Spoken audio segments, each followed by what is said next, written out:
I think that superstition was the greatest protector of archaeological monuments that Ireland ever had. Absolutely. And it's an awful pity that people are not superstitious nowadays. Yeah.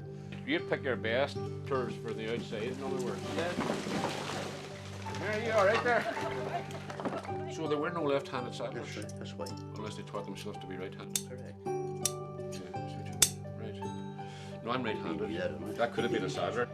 If you do that, It rocks back in the it'll position keep rocking again. now for a good while. For a good while now. Even this one with the flat iron. Yeah. Get the ball going Get together. them all going. Yeah, that's true. The original name was the Poe. The pole? Whatever it meant, I don't know. No.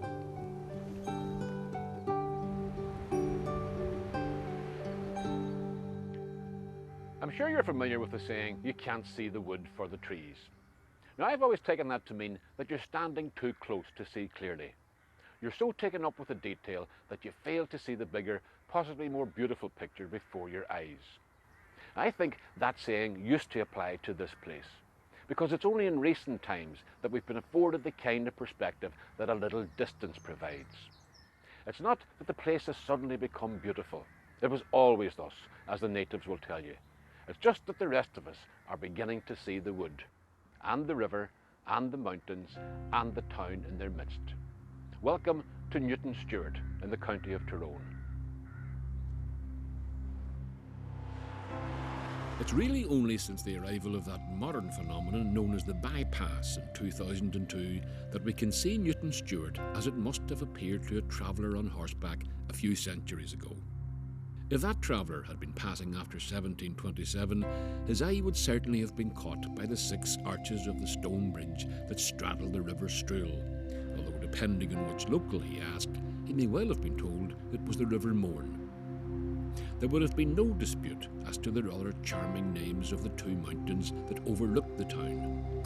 Mary Gray and Bessie Bell conjure up between them a poignant tale from Scotland that takes us back to the early 1600s, when this O'Neill stronghold became the new town of Sir William Stewart. Newtownstewart had the ill luck of being strategically important throughout the warring centuries, and the result is a legacy of proud and roofless ruins, stony reminders of the days when architects and engineers must have wondered why they bothered. This is Stewart Castle, built by Sir William Stewart in the early 1600s. And as you can see, it was built to last. But it had the misfortune to attract the wrong sort of guest. King James II lodged here with some of his soldiers en route to begin the Siege of Derry in 1689. And so impressed was he with the castle's hospitality, its defences and its strategic location that, upon his return from his failed mission in Derry, he burnt it down. So much for royal patronage. He did that, of course, so that the Williamite forces couldn't avail themselves of the castle's comforts as he had done. It wasn't much fun trying to run a decent castle back in those days, especially if there was a king in the area looking to be put up for the night. If you refused to let him in and give him the best room in the house, he was liable to burn you down. On the other hand, if you did let him in and give him the run of the house, he was liable to burn you down. I wonder, did he even have the decency to say, look, sorry about this, I really enjoyed my stay here, but you know how it is, there's this other king in the area, and he's even worse than me, and I know he would just love it here. And by the way, have you a light on you? This elegant landmark left by Stewart's Castle is a relatively recent structure compared to the much more subtle evidence of human habitation in the Newtownstewart area going back several thousand years. John Bradley is a native of Gallen, a bit to the north of the town, and his childhood was spent playing in and around raths and Neolithic relics like this portal tomb, which most definitely predates the pyramids. A good bit of that's missing, John, by the looks of things. I mean, if you had another one of a huge big slab of stone on this side, where is it gone, in other words? Well, this is a problem, Joe. There has been a temptation in years gone by to get rid of stones. Yeah. Or use them. Or use them for something else. Indeed, there is another portal tomb in the next town land over there, and in the 1930s it was struck by lightning. It had been quite good and quite impressive, apparently. I wasn't around then. Yes, yes. But it was struck by lightning, and now it's simply a lump of stones. Rubble, really, Rubble, I suppose, at this not stage. much more than rubble. Yeah, yeah. No, this isn't the rubble in question. These stones are found in the Celtic Age rath or ring fort across the brae from the tomb. To John and his childhood friends, this was, of course, a fairy fort, easily protected by the hazel trees that grew out of the ramparts and by the burn which tumbled like a mobile moat around the base of the mound. Here were nuts, fish, and what in those innocent bygone days passed for adventure. I suppose we were relatively isolated. I mean, when I was a child, I only went to the town once a year on St. Patrick's Day. The town being Newtownstewart? The town being Newtownstewart, Are you yes. serious? When It's only a stone's throw away. That's right. Well, that was a big treat. On St. Patrick's Day, we would go to the town and we'd gorge ourselves with ice cream. Get away with that. And yeah. And you didn't go in like every Saturday to do the shopping and nothing like that at all? Well, I think we have to remember that we had to work.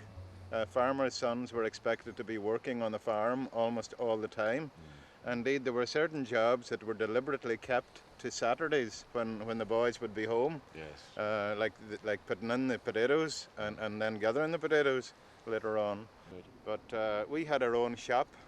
My father had a shop, you see. Up here in that house that you saw. Yeah. And we killed our own pigs, and we produced our own eggs, and the old hens, when they stopped laying, we would kill them and eat them for the Sunday dinner. We were self-sufficient in a big way. Mind you, the farmers would go to the creamery before Nestles started taking the milk. The farmers would go to the creamery maybe once a week. Yes. And then on a Thursday, the local breadman would deliver the two papers, the Ulster Herald and the Constitution. Right. And I got that job of delivering the Ulster Herald to the Catholic houses and the Constitution to the Protestant houses. Right. So you knew all your neighbours obviously by that stage anyway. But some of us took both papers. Yes. And I can remember Mrs. Graham.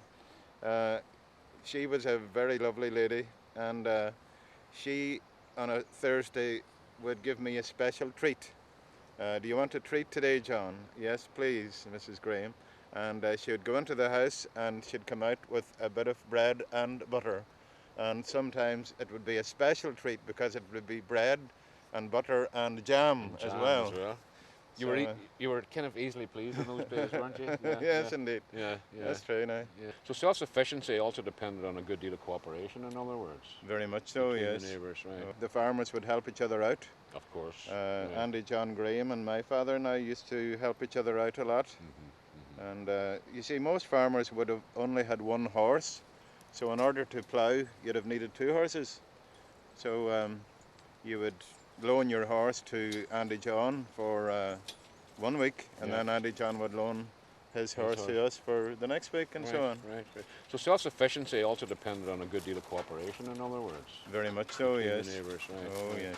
So you obviously have fond memories, John, of growing up here. I mean, we're talking about the last century now, I'm afraid. I'm for afraid both so, of us, yes. But I mean, there's a wee smile plays on your face when you recall all of these kinds of things. Very much so. It must so. have been a happy enough place. It was happy, Joe, but I think the loveliest time of year was the harvest time when we'd be cutting the corn and sticking it, and then putting it in the stacks, and then threshing later on, when the thresher would come and the noise of the thresher, you could hear it from miles away, and the excitement of watching the rats running out of the stacks and trying to kill them. And what farmer had got a good dog, a good ratting dog, you know? And then after that, and this is a rather sad thing, Joe, at twilight, I can remember seeing the poorer families coming to the threshing site with their bags, and they would fill these up with chaff. They'd fill up their bags with chaff. Now they would use this for their mattress. I see. They'd fill their mattresses in with this chaff, you see, and that would keep them going for another year. So kind of leftovers, in other words, they were picking those up. That's right. The chaff, now that's the sort of, you know, it's soft, and it's soft and downy. Yes. Really, but it was sad. Those people wouldn't have come in the daytime because they would be, I suppose, embarrassed about having to take it. Sure. But then again, of course, you'd set fire to the chaff after a day or two, and the lovely smell of the chaff burning would You can last. still, you can still I can smell still that. smell it. Yeah, Oh yeah, yes, sure, yeah. it's wonderful. The smell of burning chaff is such a powerfully evocative memory for John that I can almost imagine it myself. Around Barney McColgan's house in Upper Gallon, no imagination is required to savour the sweet scent of turf burning, and that provides quite a seamless connection to a past that is much, much older than Barney's 80-odd years. It was while Barney and his wife Mary were instructing me on the engineering of the Taj Mahal of turf stacks, at considerable hazard to themselves, that the story emerged of how Barney's father unearthed the Stone Age with a turf spade. We were digging up posts underneath 12 foot of bog. See the last turf. Well, you were 12 foot down in other 12 words. foot down, good Right, enough. Right. And the top of them had been decayed.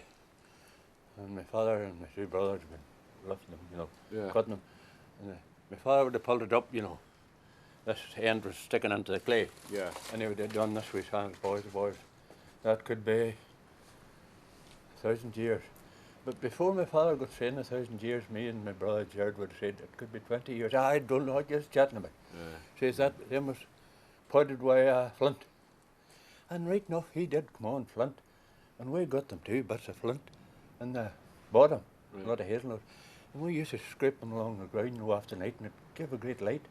The actual flint was still down underneath Aye, where the stakes big, were. big lumps. No, just the flint and the flints. and the poles. Yes. A bit there, that apart, look. So what you were uncovering was an old field system underneath. Underneath in a wall. So you're talking not even 1,000 years, it could be a couple of thousand, several thousand years. 3,950 years. 3,950 Yes, we years. found out. Heavens above. With 2 universities. And there was a farm there, in other Yes. words, about that, all those years. That Foley girl. Well, then, ministry man then, we're cutting away at that time, and the ministry man happened around, and he says to me, I'm wanting to remap ground that you've broken in. And he says then, why didn't you break that in over there? Well, that old gorse growing on. Yeah, And yeah. I says that was that's too wet. It's all bog. And I started to tell him, he says, you know, Bernard says you should have reported that. So we didn't pay that, didn't we? We didn't That's pay about that. 14 years ago. The next morning, That when we were you- going to see somebody in the hospital, Homa. Early in the morning, these 2 girls landed the door. There was a girl, the name of Foley from And Belfast. Yes. Another one. We were around several days. And they said that, what we called an old ditch underneath it, they called it a wall. A wall. So did they ask you not to cut any more turf out of that? Is that the? Yeah. Is They that what didn't happened? really stress. They come around several They days. would prefer if you didn't Aye. cut any more turf. It was a polite way of Yes. saying, please Yes. don't cut any more Yes. turf. In other words. Well, Come on, a money you box already then. had a place anyway to cut turf. I like for them. You know, but you used these turf because they were Nice and handy. nice and handy. Yes, Anybody could run yes. across and work at them, you know, Yes, of course. during the daytime.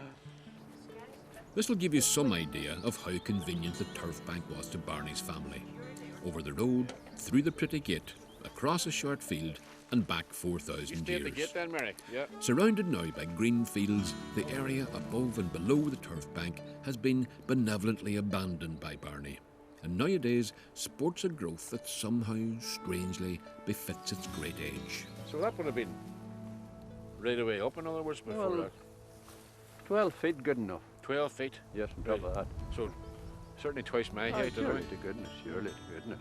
That's a lot of turf. Aye, a lot of turf, surely. That's kept us going for a long time, obviously. Aye, generations, I suppose. Generations. So if you were to dig down there now, you'd still find What, surely? to flint goodness. and so on, and Certainly heaven so. knows what. Certainly, Right, right.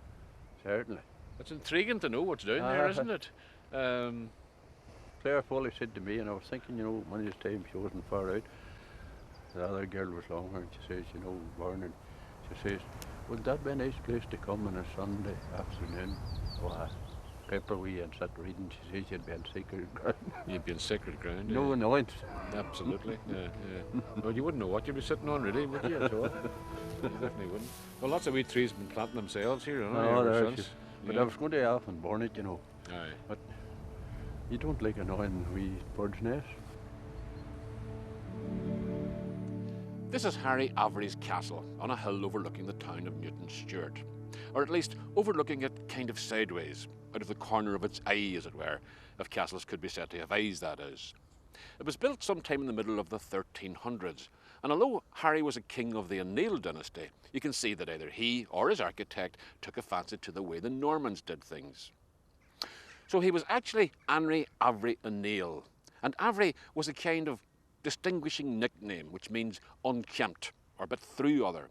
Not exactly a very flattering description, so it's unlikely that you'd have called him that to his face. Unless, of course, royal unkemptness was the height of fashion in the middle of the 14th century. Who knows? Now, there's a nasty, really quite horrible tale associated with Harry Avery, or with a much earlier ancestor of his of the same name. But it's obviously the product of a very twisted imagination, so I think I refrain from repeating it.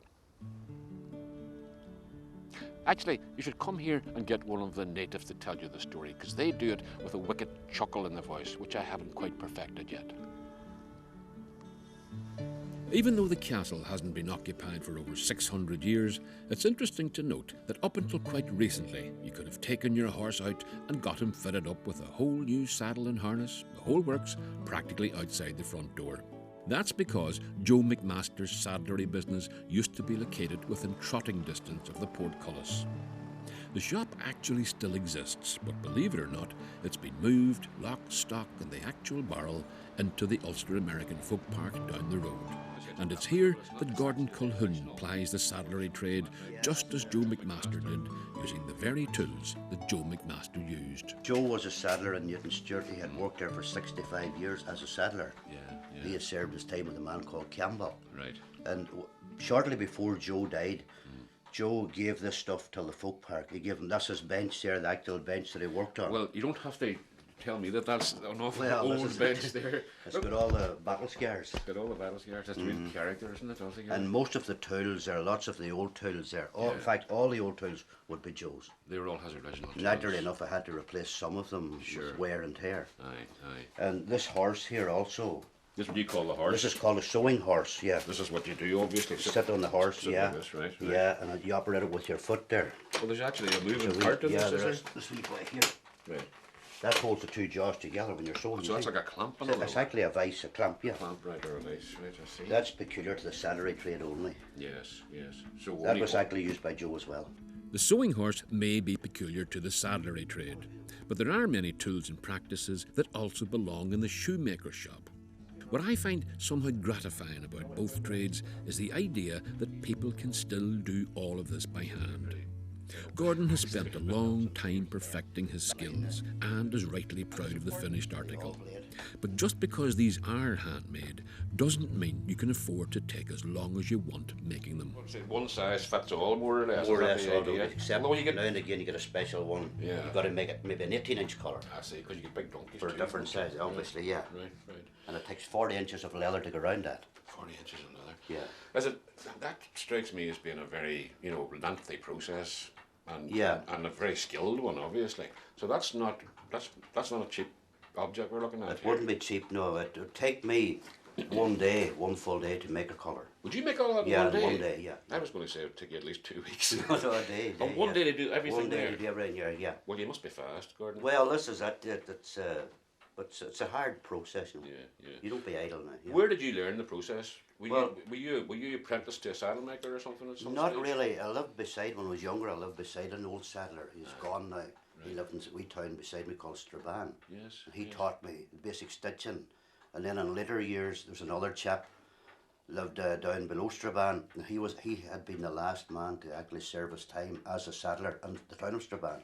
And he taught me the colour making. I see. Right. Now, the colour making was something that saddlers only were taught in their last year of apprenticeship. So that's the most complicated thing. Yes, exactly. Right. You did 7 years apprenticeship. On your last year, they didn't teach you colour making until your last year. Just in case you would left. I see. In case you would leave before the apprenticeship was up. I see, you take the skill away with you. Correct. Needless to say, we didn't get around to doing colours on my first and last day of apprenticeship. You don't need to serve an apprenticeship to make these handsome artefacts. A little bit of artistic engineering, a sense of fun, and years of observation along the riverbanks of Newtownstewart have enabled John Dunbar to turn a stone and some leftover bits of metal into an elegant heron. Does it depend what the stone's actually made of as well? Material, that's right. Some of them are harder than others. That's true. Yeah, I got a nice stone down at Glenarm, limestone. Yes. And it was a nice shape. Very, very easy to drill, Yeah, but also very easy to break a bit off it. of course, right, because it's brittle as well. Yeah. Isn't it? Yeah. And that's the head there, and this is the eye. That's You've just- already done that bendy bit on that. I've done the bendy bit. Yeah. Probably finer rod would be better, you know. But I think that's great. Look, there you start off with this piece of straight That's right, metal, just like that. You There. bend it around like that, so right. it still doesn't suggest of anything other than just a nice graceful shape. You stick that in there, and that becomes the eye. That's it. It becomes the beak, Yeah. and then you put these in the back, and lo and behold, it turns into something. That's Isn't that right, brilliant? yeah, Very, very good. The accuracy of John's depiction of a heron, I suspect, owes a lot to his many years of observing the real thing at close quarters, on the banks of the river, in other words, and as often as not, I suspect, in the knowledgeable company of Robbie McKinley. Maybe it's the beautiful spring day, I don't know, but there's a certain ratty, mole and badger feel about this riverbank dander. It's an entirely agreeable experience, apart, of course, from the name of the river. There's a slight confusion, isn't there, as to the name of the river. You know, before and after Hudson Newtownstewart. It's still this is a Strule we're walking beside. Yeah, that's the Strule. The original name was the Po. The Po. Yes, the Po of Fluvia. Now, whether it was a matter of diplomacy that the Po water was changed, but it's now the Strule. Actually, the bridge up at Nestle is still known as the Po Bridge. Is that so?